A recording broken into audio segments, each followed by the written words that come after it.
Want to achieve network marketing success? Then you're in the right company. Hello, and welcome to Leave Nothing to Chance, hosted by networking marketing giant, John Solleder. Learn everything you need to know about the network marketing space from somebody who's actually done it. Join us every week for front row seats as we feature some of the finest and most successful personalities in network marketing. Leave nothing to chance. Join us now.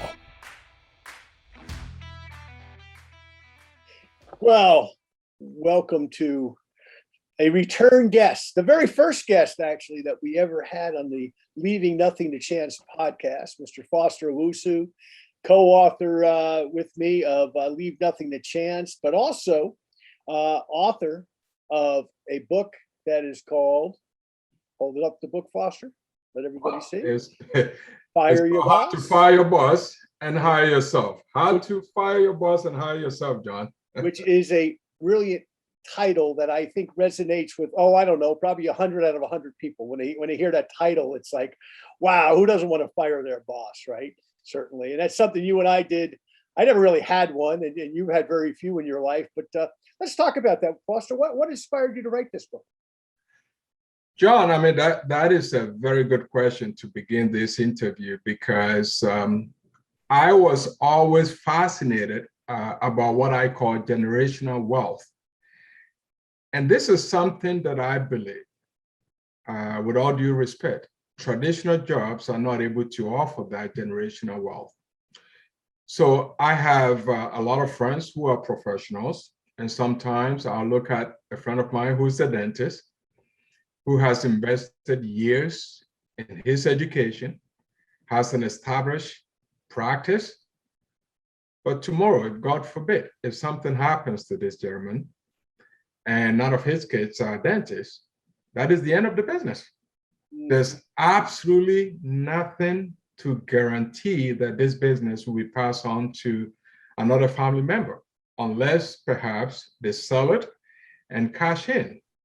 But I've always been fascinated, as I said, about this generational wealth. A good example would be last year alone, the very first company that I started with in this industry, although he's been gone since 2018, the co-founder of that company, he's been gone since 2018. Of course, his original partner left before him. But when I say gone, he's left this planet. But last year alone, his business and the family business, had a revenue of 8.5 billion. John, again, I get fascinated about this kind of business concept that even after you've gone, is still living on. For some reason, and I'll tell you a quick story. Many, many years ago, my wife and I were driving to Raleigh, North Carolina. And somewhere in the hills of Pennsylvania, she could tell that I was very quiet. And you know me very well. So when I'm quiet, you know that I'm thinking. And she looked at me and said, "What's going on? Is everything okay?" I said, "Yes." But somehow, I am fascinated about people that are currently 6 feet under, and yet their estate is still cashing in millions of dollars. Mm-hmm. That is ingenuity. I mean, whatever they did, whatever they came out with, a business model that is able to live beyond a person's lifetime. Again, John, I'm fascinated by this concept. It's great what you're saying, because what it brings to mind is something that Dr. Jim Collins talks about in Good to Great, yes. or Built to Last, or one of them, maybe probably both of them. But you think of Walt Disney. Disney's been gone a long time. I don't know, about 30 years, right? And that business has just grown and grown and grown. You think of Walmart with Sam Walton. He's been gone. I only remember this because he died the same day my father did, April 4th, 1992. So he's been gone 30 years roughly. Same thing. Those businesses have grown because what I think the concept you're referring to is to be building a timepiece versus a watch. A watch wears out. A timepiece goes on forever. Big Ben in London, for another example. Great stuff. Let me ask you this. You told that story very well. Yes. What's the main objective of the book? Yeah, so John, the main objective of the book is almost like something that you and I do on a daily basis. It's like waking people up. I mean, you're talking about, the watch, the clock. Being able to wake people up for me is almost like the notion of job security. This thing that we call job security, for me, is the thing of the past. And you know that I am an optimist person. So it's not like I'm trying to be negative, but it's almost like people need to wake up and understand that, yes, once upon a time when you and I, our parents, had traditional jobs, as long as, you are skilled at what you do and you're not lazy and you're showing up on time, playing your part, you can actually retire. Well, today, show me one job that if you are not the captain of your own ship, there is a built-in contract that says your job is secure. Give me one employment that has a guarantee statement that says your job is secure. Then I would say there is job security. But, job security, if you look at it, it should be something that should have only a probable small chance of you losing it. But today, the margin is huge. You can't sleep knowing that there's always something that could take that job away. It's difficult to live in the present like that. So, we're living in unprecedented times, needless to say. So everybody who's listening to this interview has that same question. If they were in a position to read your book and to fire their boss today, what's the most important chapter that they would read? Yeah, so John, let's look at what you and I have done, at least, 100 years from now, people will know that we were here. I'm looking at the title of my book, How to Fire Boss and Hire Yourself, as an aggressive title for people that, for some reason, they need to make this a plan A by making this paradigm shift. Because remember, the status quo is changing because, as I said, what used to be is no longer what it is, right? So before it was go to work, get a good education, get a job, and you set, you have your, your meal ticket. Well, today, there's no guarantee that that's the way to go. So for me, the best chapter, though, for me, is the one that I call the power of your why. Because as much as I am enthusiastic about firing your boss, this is for a person who has a hunger, a built-in hunger, something that you're not going to be casual at it. Because, for example, you teach this a lot. And our second book is there to guide people who are looking for a plan B. Those 15 principles are powerful. You can't fail. But this particular book is for a person who needs to survive like yesterday. This is the aggressive one. You are going to fire the boss because you are willing to do whatever it takes. Now, the power of your why is the only thing that is going to keep you in the game. Because if you don't have a strong reason, John, my goodness, I mean, the example that I use in this particular chapter, using the gazelle and the lion story, I mean, coming from Africa, from the West, being married to somebody from the East, I've had the opportunity to go on a safari many times. And John, I'm telling you, when you watch a lion and a gazelle at play, when the gazelle wakes up, it knows it must run. When the lion wakes up, it knows it must run. Both of these animals, John, have an emotional reason to keep running. Now, of course, you and I are so blessed. We live here in North America. We're not being chased by a gazelle, trying to be on the loose, and being chased by a lion. That's not what it is. That is an extreme case. But my goodness, John, you and I have a responsibility to our families, to our country. And the things that you always talk about is what keeps you up, waking up late at night, thinking. Those things could be the lion. Those things could be the lion. I mean, you've done extremely well. I admire that. But there are a lot of people out there that, John, if that extra $1,000 doesn't come in this month, they are in trouble. That should be your life. And I believe once you have an emotional reason, I'll give you one good example of an emotional reason, and you can relate to this. Just imagine, John, your kids and my kids are the age where, they're around the college year. Now, assuming that there's no program to really support them in their college education, and you are the sole, provider of their college education. They've done everything they were supposed to do, good grades and all that. They're ready to go to college. And you look at your child straight in the eye and say, well, I'm sorry, you can't go to that college. And the child asks you, why not? So, well, I'm sorry to tell you, but there's no money. We did not save enough towards that. Just imagine that emotional. That's what I talk about, having an emotional reason, something that will cause you that if you are not able to succeed, what to be the emotional outcome. Most people like myself cannot live with that. Hopefully I've made the case, John. So Foster, let me ask you this. You're a student still. I get in your car when I come to see you in Toronto, and you always have a new book to give me. And you're always reading. And we've established a long time ago, all readers are leaders, all leaders are readers. I think it's synonymous, right? Why is it important to be a student? Being a student, for me, let me back up for a second. Every student has to learn from somebody, either a teacher, a master, or whoever, right?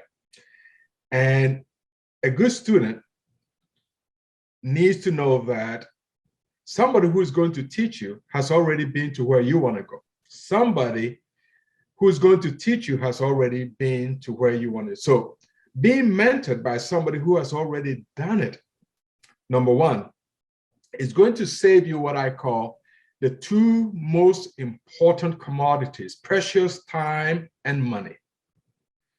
Being a student, a good one, because he can be a student, but if you're not a good one, okay, then you just, warming, seats up and all that stuff. But I believe a good student is somebody that, John, is willing to get schooled in a way that is going to maximize their results rates and minimize their failure rate. Because you can get into a right program, like our business or any business. But if you're not a good student, willing to learn about, let's say, your industry, your particular company, your particular product, whatever it is, people who have already gone through that are willing to mentor you. And I'm telling you, you talk about a former president, President Reagan, mentioning about mentorship. And, we'll probably expand on mentorship, but specifically being a good student, because first of all, you feel empowered. I believe that when you become a good student and you learn the secrets of the trades, now you feel empowered because you know what to do. You can actually go out there, because success, John, everybody wants success. But what hinders success is when a person is feeling inadequate. Here's something that I honestly believe. I'm not the smartest person, but I believe that there's not a single thing that somebody is able to do that cannot be learned. I honestly believe that. There's not a single thing that somebody is able to do that cannot be learned.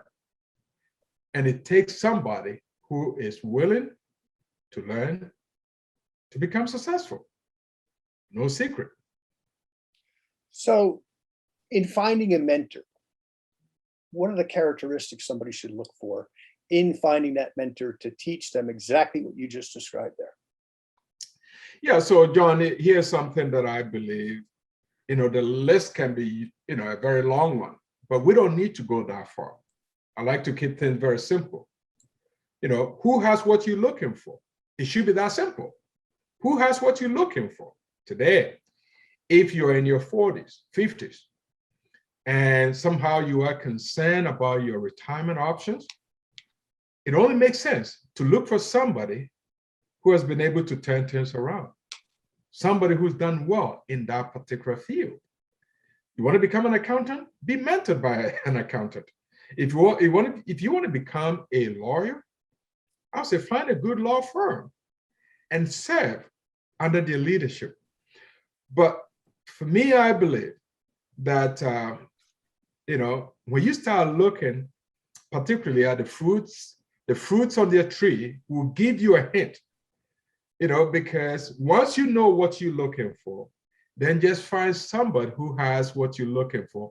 And John, you are a prime example of this. I mean, you don't have the solutions for everything, but boy, somebody comes to you for a problem, you always say, yeah, we'll figure it out.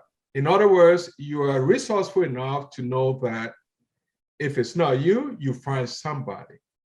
And I think that's what good mentors do. That's what a good mentor should do for somebody who is looking for a solution. And for me, it's easy. If I see the fruits on the tree and it's what I like, that's what I'll go for. So how do you know when somebody is really committed? What's your litmus test for commitment from somebody that you're going to work with, that you're going to roll up your sleeves, lock arms with, spend time with, invest in, not only financially, but just emotionally? The way I look at commitment is 100%.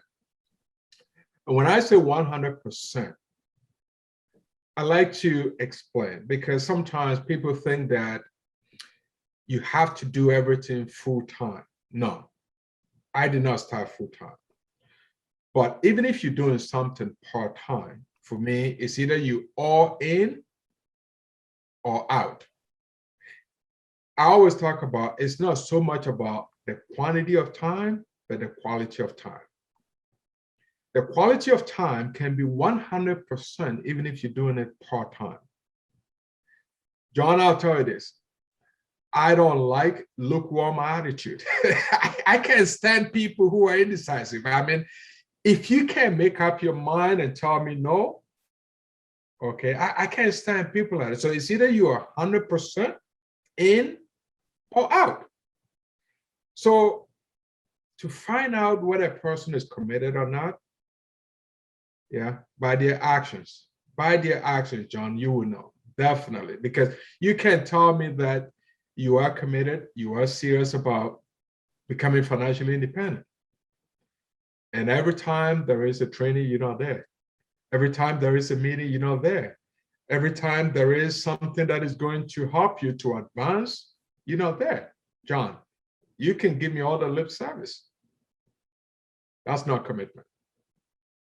And think about this, John. I mean, who would you rather be with? I mean, somebody who is committed to have your back or somebody who's not? I always look at the extreme case. If I'm somewhere and I need somebody to cover my back, I mean, I want a committed person on my side for sure. Absolutely. I remember many years ago, I mean, I won't mention the country, but I think some people will figure it out. You and I had the opportunity to travel to a particular country, and it was at a time when things were rough and, things in the news and all that. And we both say, you know what, we're not taking our wives with us.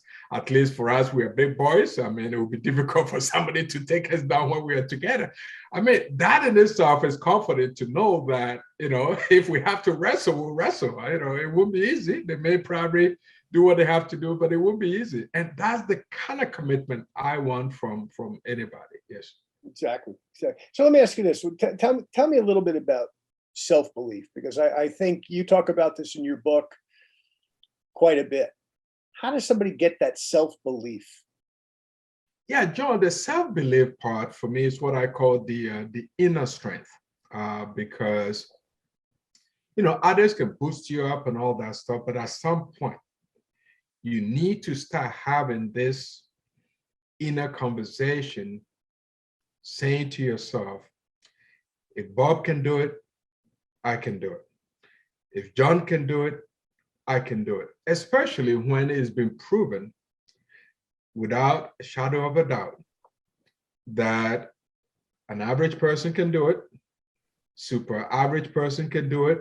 In other words, there's nothing to convince me otherwise if another human being is able to do something and you're telling me that it cannot be done. I have a problem when people tend to say to others, well, it's good for John. Yeah, it's good for Foster, but not for you. For me, those people are dream stealers. But you know what? They can try and steal your dream. The only person that can stop them is you. And unless you have that inner strength, and it's not something that just happens overnight. That's where the books and all these seminars and being educated, we've talked about becoming a good student, because at some point, John, you've been doing this going 4 decades. You've seen enough. You can tell stories from people that, let's say, were construction workers, to people who are professionals, to people who had just finished college like yourself. You've seen it all. You've seen it all. You know, we just finished a book club, and John, I mean, the stories in this book is enough to convince me and anybody that if those people can do it, I can. Maybe it's also because of my personal faith. I believe that the good Lord created all human beings equal. So if somebody else can do it, I have the same DNA in me to confirm that I have what it takes. I may not have the skills yet, but I have what it takes. And that is something that you cannot lose track of. You can't let somebody take your power away. That is what I believe self-belief does. So what does it mean when you say become a go-getter? That's a good one, because when I was writing this particular chapter, you know, normally when we talk about goal, we spell it G-O-A-L, right? But I put it go-getter. This is where sometimes, you know, it's like the only option is what we call do or die.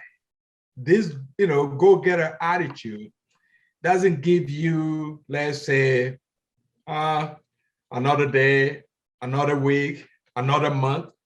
It's one of those do or die attitude, because again, you know my story, how far I have come.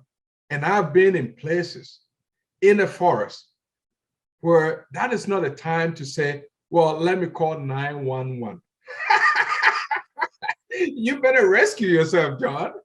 There's no 911. So this go-getter attitude can also be used in our business. For example, you remember when you started your own career, you realized that, you know, you needed to go fast to build a foundation. Yeah, today you and I can kick back a bit, and you know, I'm talking to you, you're in your pool, and you taking calls, and you're still working. But what I'm saying is, it does not have the same level of intensity. However, if a person is really serious about firing their boss, John, this is not playtime, because the only way to become a go-getter is to say, I refer to it in a book also called I Got To. I got to. So you look at, when I was writing that chapter, it was fascinating, because I started writing the book in May, and I was setting goals throughout the remaining of 2014 when the book was written, including taking my entire family to Kenya, because my wife's grandmother was turning 90, and everybody who was related to her was going to go and celebrate with her. But John, let me put it this way. It's not cheap having 5 of your family traveling with you to Kenya.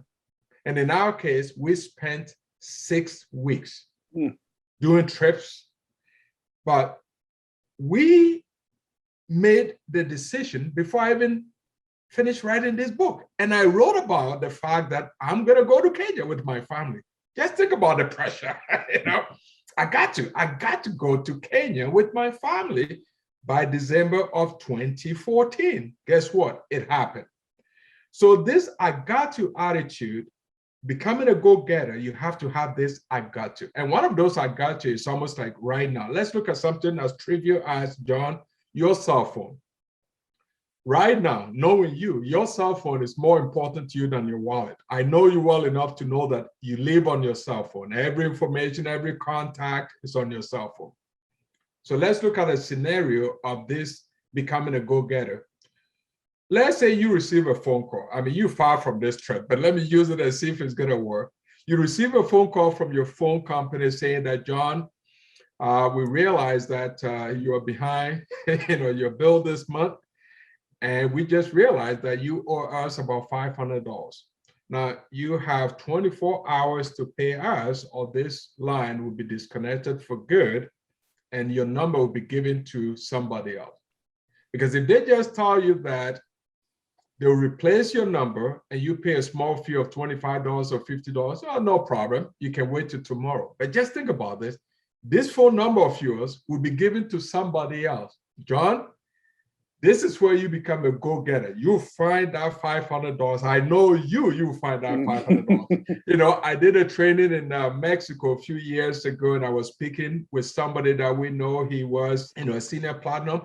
And when I used that example, and I said, just imagine that, your phone is being disconnected within the next 24 hours. Would you come out with the money? He said, you bet you I will. That is what it does. Because here's one final story. I wrote about my original mentor, that is Mr. Rich DeVos. And when I mentioned that I even quoted, some Walton. And, he talks about something that most people tend to overlook. And he talks about high expectations are the key to everything. High expectations.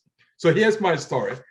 I was going to participate in this challenge that if I was able to qualify, I get a chance to have dinner with Mr. Rich DeVos. Wow, John, that was a got-to moment. I became a go-getter, and that was how I had the opportunity to meet him. So hopefully I have made that clear. Well, let me ask you this. Okay, you and I are both familiar with this terminology, but talk about the excuses that we term, and that you term in the book, the disease of failure. Yeah, so we all have reasons. Right now, I have reasons not to do certain things. Right now, I have reasons that we can call it excuses, whatever. And those are valid. Those are valid. If somebody is listening to me right now, let me be the first person to say this. I have an accent. I've been living in Canada for so long, but I have an accent. And it's a beautiful accent. It's an African accent. Some people may not even understand some of the way I pronounce words. You know what, John? I could use all that as an excuse not to have this interview. So I tell people excuses are valid, okay, but it will never guarantee you success. Let me repeat this. Excuses can be valid, but it will never guarantee you success. So if you have a reason why you cannot do something, I understand, it's valid. The question you should ask yourself is, do you want to make progress or not? If the answer is yes, I want to make progress, then we cannot keep hammering the same excuses. I mean, let's face it, I'm not a 7-footer, okay? So that is not gonna change. It's like, saying to somebody with a British accent, well, your accent is different from North American accent. If the person has been living in the UK all their life, that's the accent they have. But assuming that that person is using that to prevent them from making progress, that's where I say, excuses are the disease of a failure. That would definitely cause you to fail, no doubt. So let's talk about this. Probably the most important thing that comes about from any self-development book, whether it's this particular one or any of the classics, going back to Think and Grow Rich or even before that to Wallace T. Wattles' great work on how to get rich. Any of these books that have been written for 100 years or so. At the end of the day, what are they all trying to do? Build leaders and leadership. What is leadership to foster? Wow, John, this was a big one. This is a big one because, when you look at books that have been written on leadership, there's so many.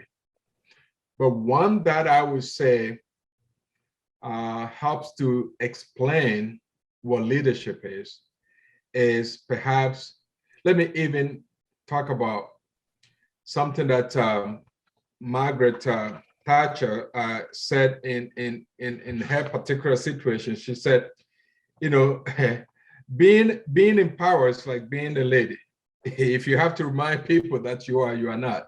Margaret Thatcher said that. Now, of course, the younger generation may not know who she is, but she was a former prime minister of Great Britain. But being a leader, okay, obviously, it will be something that, as John C. Maxwell said, he said, a leader is someone who knows the way, goes the way, and shows the way.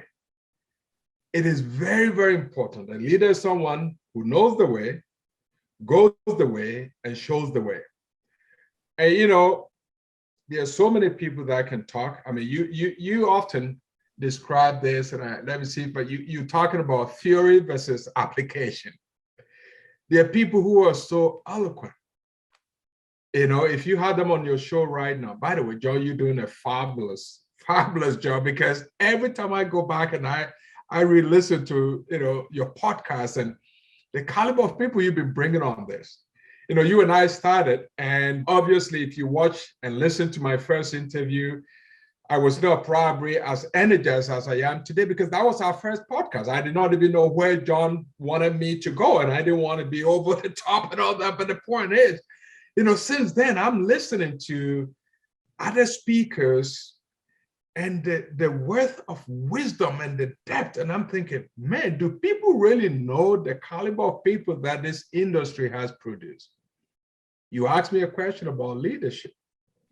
And when you listen carefully, whether it's in your country, in the US, my country, in Canada, listen to this.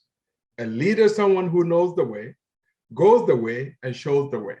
I will follow any leader that has these three characteristics anytime, because I want to make sure that where I end up is a place that I'll be very comfortable. Because, at the end of the day, John, when it's over, when this life is over, and you and I have more time to kick back and perhaps just mentor as you have already begun, you don't want to have regrets. There are things that, yes, you and I, we look back and we were not proud of, but regrets should not be one of them. But those things can be avoided only when you start making good decisions. And it can only happen when you make sure that you're not following a blind person, because when you do that, you know where the destination is going to be. Good questions, John. Exactly.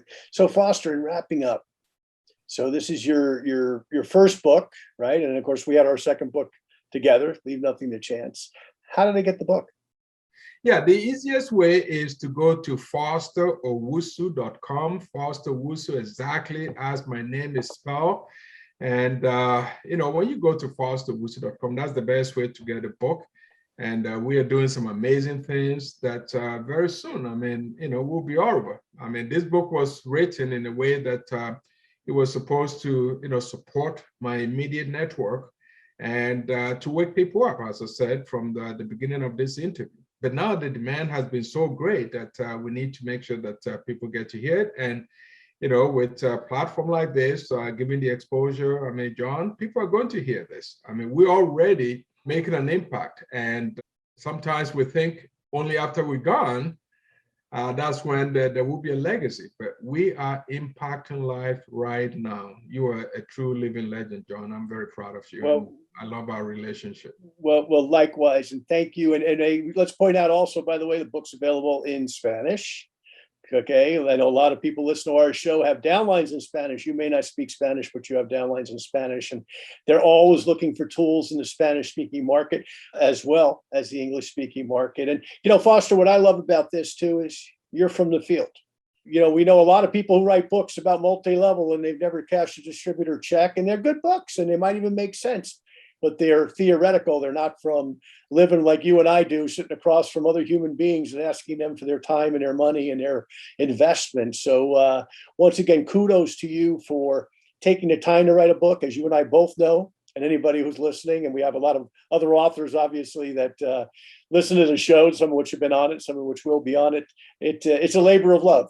You're never going to get rich writing books unless you're Stephen King or somebody like that. You write books because you got something to say and something to share. So, Foster, I'm going to give you the last word to sign us out today from the Leaving Nothing to Chance podcast, up every Tuesday on Spotify, Apple, iTunes, and of course from www.leavingnothingtochance. The last word is yours, my friend. John, again, thank you for having me on this show. I truly, truly appreciate this. I want people to know we are here today. John has introduced me as an author.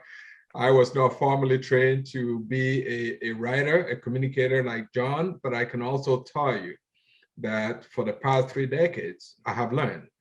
And in closing, I would say that when you learn something, you teach. I have also received. I've received a lot of counseling. I've received a lot of love. I've received a lot of, mentoring and all of that. So when you receive, you give. So every single person who is listening right now, when you learn, teach. When you receive, give. And if you can just apply these 2 principles, this world will be a better place, definitely better than the way you and I found it. Thank you, John. Thank you, Foster. Appreciate you. You too. Thank you for listening to this week's episode of Leave Nothing to Chance. If you want to know more about what it takes to succeed in the network marketing space, join us again next week for another amazing episode. For additional resources and to connect with John Solleder, visit leavingnothingtochance.com. Don't forget to leave a review, and we'll see you next time.